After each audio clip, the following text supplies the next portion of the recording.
Hi. I wanted to read a response that I saw in the comments section of one of my videos. And I think that a lot of individuals are also going through this or struggling with this.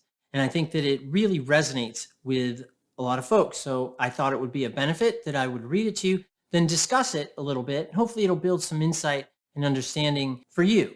So this individual writes, I tried but failed. I thought I was doing my best, but apparently it was never good enough. So in the end, it consumed me. I don't have a previous experience, so I always thought that these traits come with a warning and that you will get enough time to adjust accordingly. So in the end, he left me when I was planning to propose. Talk about bad timing. I don't have bad feelings now that I understand more about the issue, but it's so hard when you have strong feelings. And I think that this individual is right on target. I think that we do make assumptions that we'll know when we know. We'll figure it out when we get there. That the world comes with an instruction manual. Now, I'm certainly extrapolating from what this individual wrote, and I don't know them personally or anything like that. So again, I have to get this from what the comment that this individual left. But I think, again, it's that expectation that, well, there'll be a warning sign, right? When things go south, there'll be a warning sign that things aren't working. There'll be a warning sign that the intimacy is not working, that we're not compatible anymore, that we're just separated, that we're separate, that we can't connect. And I like not only certainly the building of insight and understanding and recognition of that, which I think is so critical, but also where the individual goes with it, because they built insight from it and they were able to make peace with it. And I know that a lot of individuals who watch my channel, subscribe to my channel, they are struggling with that. It's not only about building the insight, but it's also about the acceptance of it as well, which is why one of the strongest components in DBT is radical acceptance. And a lot of my clients absolutely hate radical acceptance, but it works. And it's hard. And it doesn't mean that you're okay the dissolution of a relationship, that you don't care. You're like, okay, well, I'll radically accept it, and that's it. It doesn't work like that. But it's about recognizing that it occurred and that things are going to happen that don't work out.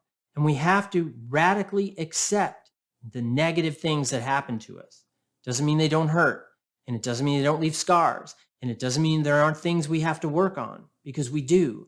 It's about building that insight, building that understanding, not only for yourself, but for those that you'll have relationships with in the future. And if you built a vision of what that relationship will be like, this individual was going to propose, and you see yourself with this person forever, and then the relationship dissolves, that can be really, really difficult to manage, hold, contain, because that picture is dissolved. And maybe you didn't do anything, or maybe you were expecting those warning lights to go off that, oh, don't do this because then this will be the end of a relationship, or don't say that because then that'll be the end of a relationship. And relationships don't really work that way, is that there are no clear identifiers, is that we have to go forward and doing the best we can. And each relationship is an experience, and we learn from that experience. We grow from that experience, and that's the critical component.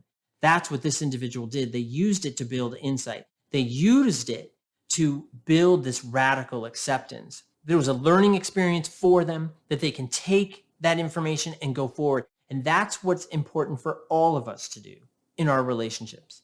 Sometimes they're romantic relationships. Sometimes they're people that we want to spend, our romantic life with. And you want to propose to that person and build this future and this family and have this great story play out that is your life. And sometimes it doesn't work out that way. And we have to radically accept that it may not work out. That doesn't mean, again, it's not going to hurt and all those other things that I just mentioned. But if we can see it and build insight and recognize what we can do in the future to increase the probability that a relationship will work out, that helps us move forward. That helps us achieve our relationship goal. Sometimes it's going to be really tough to do that. And that is part of that process, regretfully, is that even though you may do everything right, there's no guarantee that that relationship is going to work out. And you may do everything wrong, and there's no guarantee that that relationship is going to dissolve either, because it's about probabilities. So if we want a healthy relationship, we have to engage in behaviors that increase the probability of positive outcome, building that relationship. And it's not always dependent on your partner. It is dependent on you, and you engage in those behaviors. You do the best you can in that relationship in order to help it grow. And if that person doesn't appreciate it and that person is blind to it, or that person chooses to go, it's their loss, because you're a person who helps to build the relationship. You're a person who helps to contribute who they are to the relationship, to make the relationship stronger. And that's what this channel is about. That's what I hope to do for you and other folks who listen to my videos, watch my videos, and all of that. And I hope you found this helpful as well. Please leave a comment. That would be wonderful. I wish you all the best. Please take care and like, share, and subscribe, and I'll see you next time. Thanks. Bye-bye.